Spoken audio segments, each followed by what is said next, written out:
The first knock sounded like thunder against the calm of the day.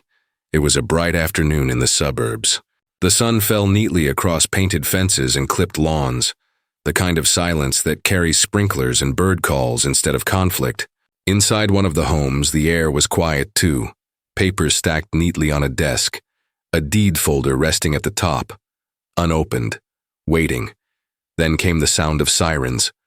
Their pitch rose and fell like an alarm no one had expected, tearing through the gentle rhythm of the street.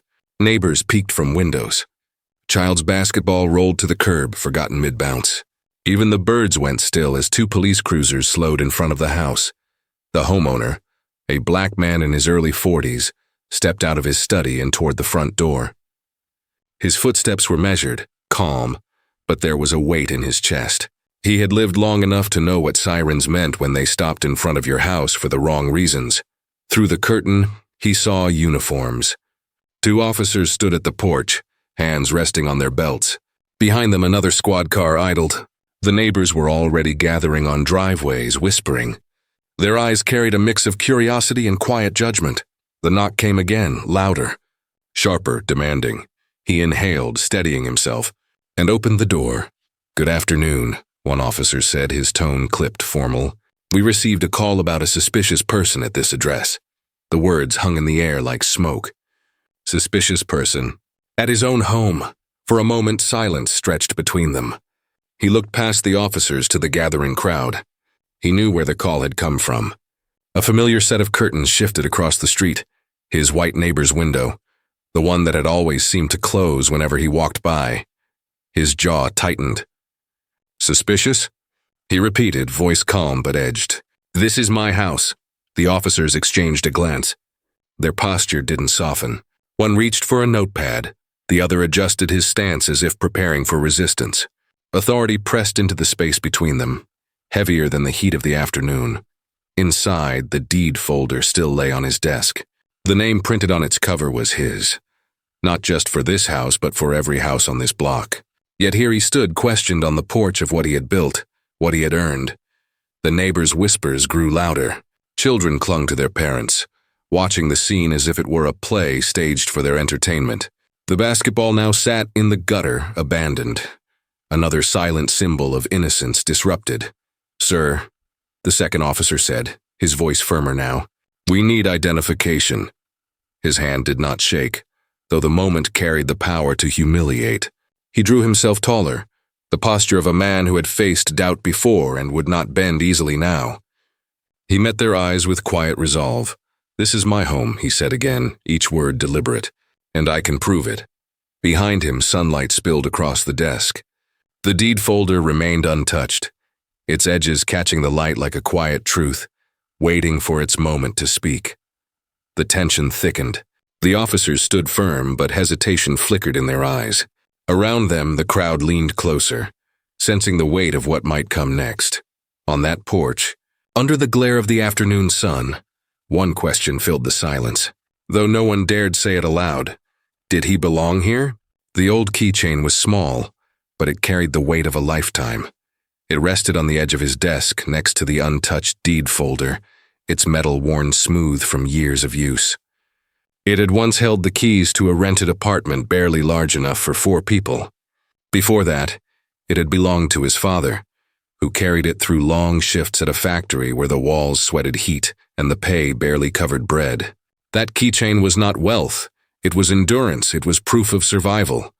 The homeowner remembered being a boy, watching his father come home each evening with tired eyes but unbroken pride. His father never spoke much about money, but he spoke often about dignity.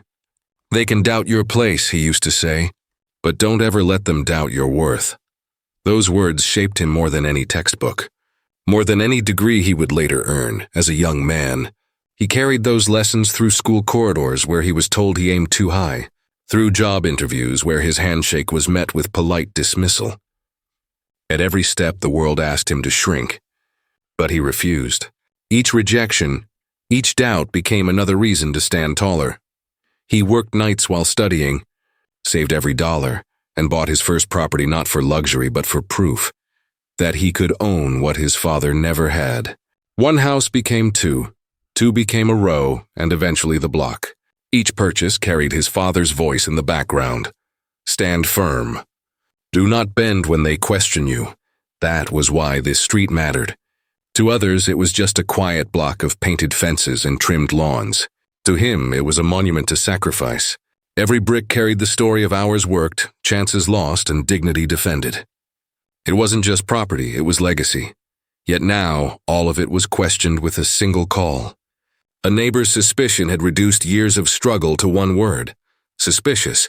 The sirens outside had not just interrupted an afternoon. They had pierced through decades of effort, as if history could be erased by doubt. His eyes returned to the keychain. It was scratched, bent in places, but still strong. Like his father, it had endured. Like himself, it had held firm. And in that moment, as voices gathered outside his door, he felt the past pressing into the present, reminding him that this confrontation was not just about today. It was about every lesson learned under the weight of history. He closed his hand around the keychain, the cool metal steady in his palm. His father's words echoed once more, not as memory but as command. Stand firm in the face of doubt. The curtain moved before the phone ever rang, from her window across the street. The neighbor watched with narrowed eyes. Her house looked ordinary from the outside, painted shutters, neat shrubs. But behind the glass, suspicion lived like a second resident. She had seen him come and go for months, sometimes late at night after long days of work, sometimes early with folders under his arm. To her, these simple routines did not signal responsibility. They stirred unease. She whispered her doubts first to a friend over coffee. "I just don't feel safe," she said, lowering her voice as though the word safe carried more truth when spoken softly. Another time she brought it up at the mailbox, her tone wrapped in concern. "We don't really know who he is, do we? I mean, we should keep an eye out." It was coded language, the kind that sounded polite but hit a deeper edge. She never named him directly. She never said what truly shaped her suspicion. Instead, she spoke in shadows: safety, caution, keeping watch. And each word spread through the block like smoke, leaving a trace of doubt behind. On the afternoon of the call, she stood again at her window. The sun spilled across the street, catching the glass just enough to blur her reflection. She saw him walking into his house with measured steps, carrying groceries. Nothing unusual. Yet in her mind, the act became questionable, framed by a story she had already built. Her fingers tightened around the phone. She pulled the curtain back slightly, the fabric brushing her hand. That small motion carried more than light. It revealed the divide between private suspicion and public action. When she dialed, she told the dispatcher calmly, "There's someone suspicious in the neighborhood." She didn't mention he lived there. She didn't mention the deeds or the history. She let shadows fill in the rest. The call was short, but its weight was long. Within minutes, sirens cut into the calm, the street filled with authority, uniforms, and stares. She stayed behind the curtain as the scene unfolded, hidden yet central. Her voice had set everything in motion, but her eyes alone claimed the right to watch. Neighbors began gathering outside, drawn by the noise. She recognized them: families, retirees, children clutching toys. She saw how they looked at his house now, as if the structure itself had shifted from ordinary to suspect. The story she whispered was no longer just hers. It had become the lens through which others judged. And yet, as the officers approached him on his porch, something unsettled her. He did not look fearful. He stood straight, steady, his presence marked by calm dignity. For a moment, she felt the curtain between them was not cloth but a mirror, reflecting her doubt back at her. Still, she did not move. Her hand clung to the curtain's edge, her body fixed in place. She remained the unseen watcher, while others carried the weight of her suspicion. Across the street, the officers spoke to him. Their voices rose, clipped and formal. The crowd leaned closer. The afternoon's silence fractured. And from behind the pulled curtain, her eyes stayed locked on him, shadow against shadow. The lawn was cut to perfection, but the ground beneath it trembled with tension. The officers stood on the edge of the grass, their boots pressing into the green like heavy stamps of authority. Their hands rested near their holsters, not drawn but not idle. Each movement spoke of caution but also of doubt. Behind them, the street had gone silent. Children who had been chasing a ball across the pavement froze mid-step. The ball rolled to a stop against a curb. Parents called them back, voices hushed. The ordinary rhythm of the block had collapsed into spectacle. Eyes turned toward one house, one man, one question. The homeowner stood firm at the center of it all. His body faced the officers, but his posture claimed the lawn itself. The grass he had paid to maintain, the soil he had invested in, the home he had built, now marked as contested ground. The order of suburbia, so carefully manicured, was suddenly fractured by bias. "Sir," the lead officer said, his voice clipped, "we need to confirm your presence here." A report was made. The man's jaw tightened. He did not move back. "This is my property," he answered, his words calm but steady, each syllable carrying weight. The second officer shifted his stance, eyes darting toward the watching crowd. A mother clutched her child's hand tighter. A man across the street folded his arms, whispering to his wife. The air buzzed with the sharp edge of suspicion, not because of what had been proven, but because of what had been assumed. The homeowner's gaze swept across the faces staring at him. Neighbors he had nodded to for months now looked at him as if he were a stranger trespassing. His chest tightened, but he refused to lower his head. The lead officer pressed further. Identification. Something official. His tone carried authority, but beneath it lingered unease. The man's eyes flicked down to his own lawn. The grass was flawless, each blade even, each edge trimmed, a symbol of care, of order. Yet in this moment it no longer mattered. Bias had turned that order into chaos. "Do you always question people on their own lawns?" he asked, his voice even but his words sharp. The question hung in the air, unanswered. One officer cleared his throat. The other's hand twitched near his belt. Around them the silence deepened. It was no longer just the quiet of the afternoon. It was the silence of a crowd unsure whether justice or humiliation would take root.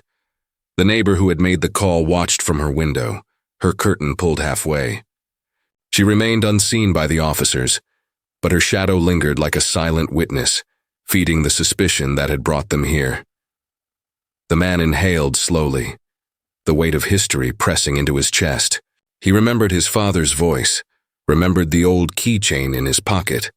He remembered why this street mattered, why he had chosen this block, why he had worked until his hands ached. This ground was not just grass, it was legacy. He turned his eyes back to the officers. His voice did not rise. It did not break. It carried the calm of a man who had endured too much to be rattled by doubt. "Would you like to see proof?" he asked. The words fell like a stone into the silence, rippling across the lawn, across the crowd, across the hidden window. Proof. A simple word, but one that promised to break the balance of suspicion and truth. The officers did not answer right away. Their stillness became its own reply. The crowd leaned closer, waiting. The lawn, so neatly trimmed, had become a battlefield of presence and belonging, and on it stood one man, unbending, daring the question to turn back on itself. The folder opened like a door, and the truth stepped out. Inside the house, the homeowner walked with measured calm, leaving the officers and the crowd waiting on the lawn.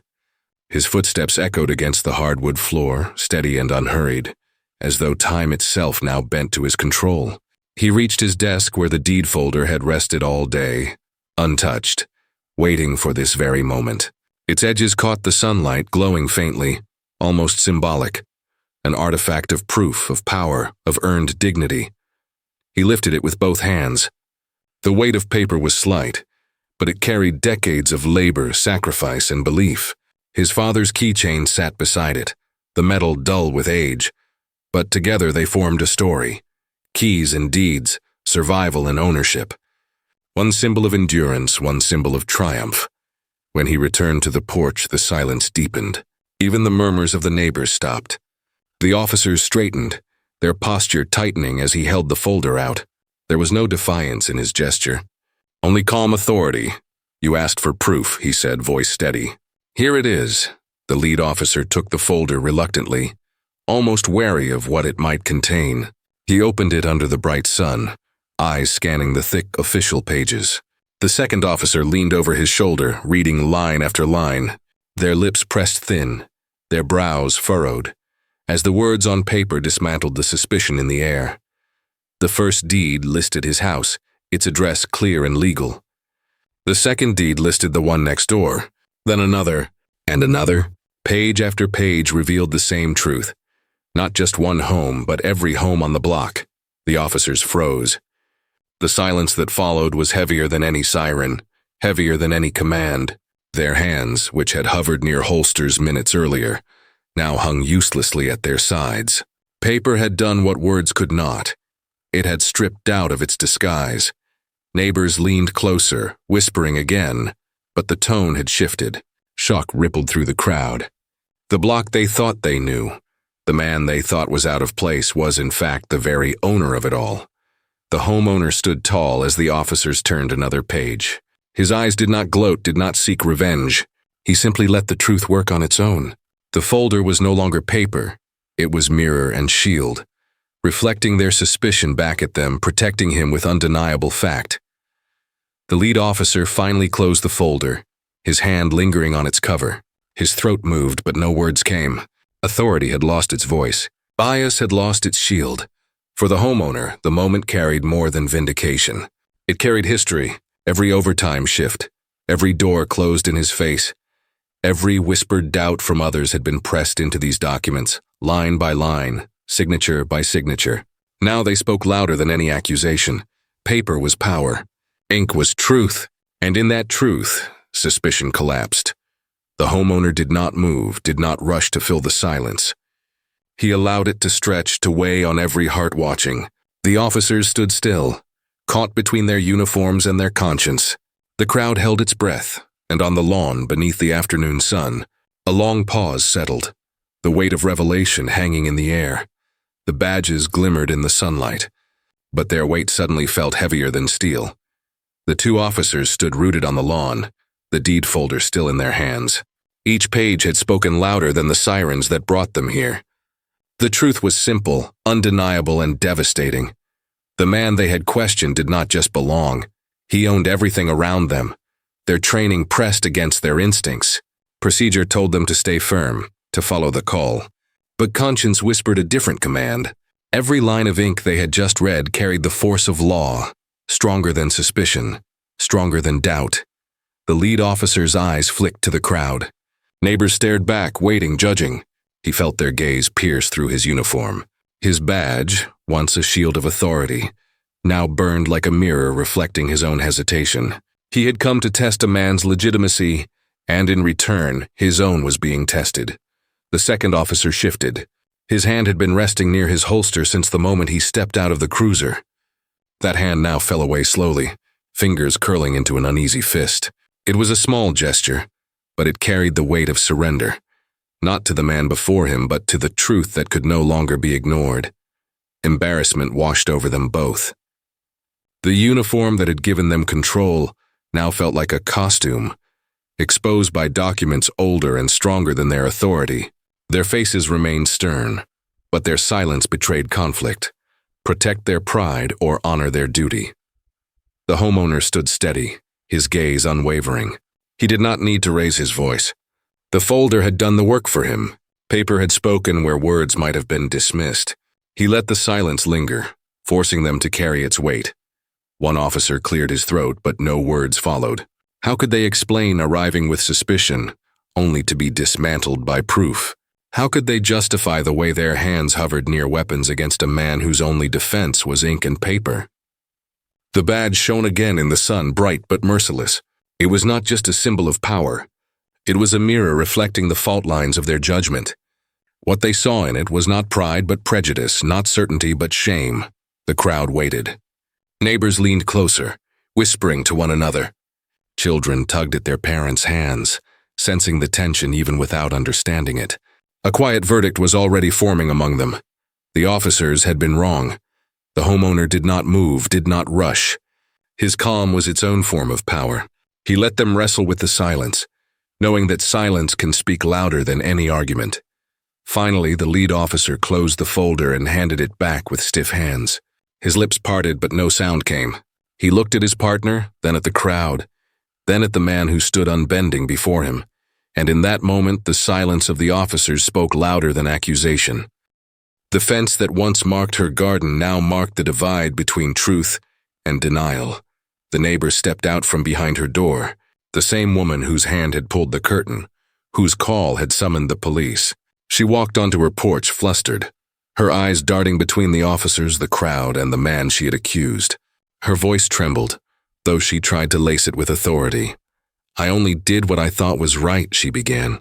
"You have to understand I was thinking of safety. Didn't mean any harm." The word safety rang hollow now, falling flat against the silence of the street. Behind her, her garden fence stood tall, painted white, carefully maintained, built to signal peace.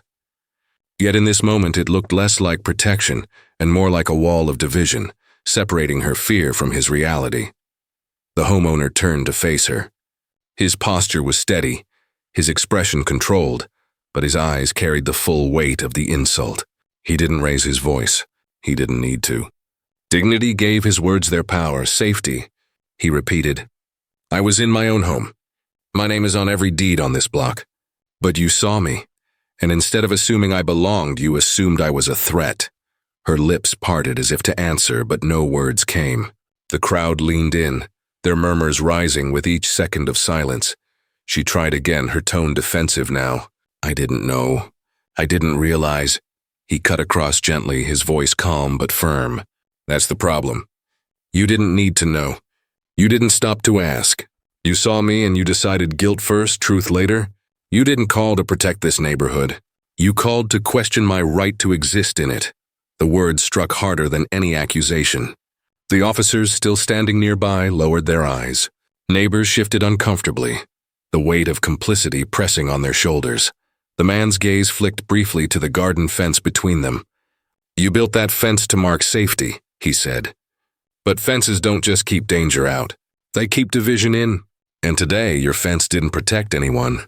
It separated justice from truth." The neighbor's face flushed.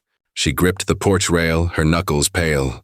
The crowd whispered again, louder this time, their voices no longer carrying curiosity but judgment. He did not press further. He did not humiliate her. He simply stood, steady and unbroken, letting silence become the verdict. His calm presence made her words falter more than anger ever could. She opened her mouth once more, searching for defense, but nothing came. The noise from the crowd swelled, a low, rising murmur that spread across the block like a verdict shared by many voices at once. The streetlights flickered on, casting long beams that revealed more than shadows. They revealed truth. By evening, the block was no longer the same. The sirens were gone. The officers had retreated into silence, and the neighbor who had placed the call had vanished back behind her door. What remained was the weight of what everyone had witnessed. A man accused, then vindicated by the very ground beneath their feet. Neighbors lingered in driveways, their earlier whispers replaced by quiet reflection. Some avoided his eyes, ashamed of their silence. Others, hesitating at first, crossed the street to face him. Their steps were small, uncertain, like children approaching a lesson too late. I'm sorry," one woman said, her voice trembling. She had been among those who had listened without speaking when suspicion was spread. Now she stood with lowered eyes, words fumbling out like confessions.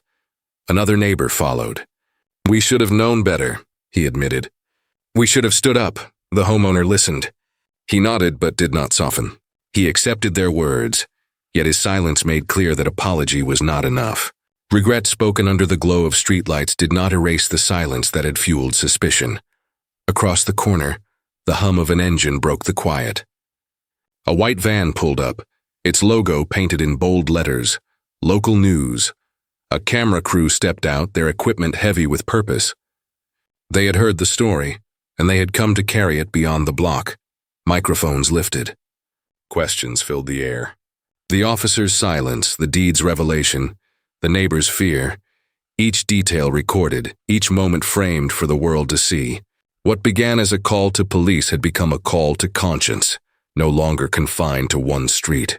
The man did not speak much to the cameras. His few words were measured, his tone calm. "This is bigger than me," he said. "It's about what people choose to see, and what they choose to doubt." As the reporters packed their gear, the block fell into quiet again. Streetlights hummed, steady and bright, spilling light across fences and lawns. For years they had been only lamps against darkness, but tonight they carried more meaning. They were illumination, reminders that truth once exposed could not be hidden again. Later, inside his home, he set the deed folder back on his desk. His hand rested on it for a moment, steady and sure. Beside it lay the old keychain, still scratched, still strong. One symbol of legacy, one of truth. Together they told the story of a man who had been questioned but not broken. He turned the key in the drawer, locking the folder inside. The sound was soft, final. His shoulders eased, not from surrender but from resolve. The block was his, not only in law but now in history. The deed and the keychain lay side by side, two symbols that told one story. The night was still now. The commotion on the block had faded. Neighbors had retreated indoors and the cameras had gone. Only the hum of streetlights remained, casting their steady glow across the quiet street. Inside, the homeowner sat at his desk, the old keychain resting against the thick folder of deeds. One was scratched metal, the other polished paper, but together they carried the journey of a life. He thought of his father, a man who owned little but carried dignity as if it were gold, a man who had taught him that worth is not given by others, but proven by standing firm when others doubt you. The keychain was his father's gift, a reminder that even survival is a kind of ownership, of pride, of self. Now the deeds expanded that lesson. They were not just documents. They were the written form of sacrifice, late nights, denied opportunities, and work done when no one believed in him. Each signature was a marker of progress, each stamp an answer to doubt. The block outside was not only land measured in plots, it was dignity measured in years. He understood now that property was more than soil and fences. It was a story. To own land was to claim a place in history, to say, I belong and nothing you do can erase that truth. The block was his legally, yes, but after this day it was also his morally. It had become proof not only of what he earned, but of what no one could take away again. The memory of the afternoon still echoed. The sirens, the eyes of neighbors, the officer's hesitation.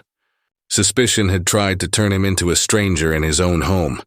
Yet proof had silenced it, and dignity had outlasted it. The silence of the officers, the faltering words of the neighbor, the murmurs of the crowd, all of it pointed to the same truth. Justice stands tallest when it is quiet and undeniable. He reached forward and touched both objects, the keychain with one hand, the deed folder with the other, past and present, struggle and victory, legacy and proof. Together they formed a moral deed, far greater than any document filed in an office. For a moment he closed his eyes. He felt the weight lift, not because prejudice was gone, but because truth had spoken louder than fear. He knew tomorrow would bring new challenges, but tonight had written its own verdict. Justice had prevailed. Dignity had endured. Truth had triumphed over suspicion.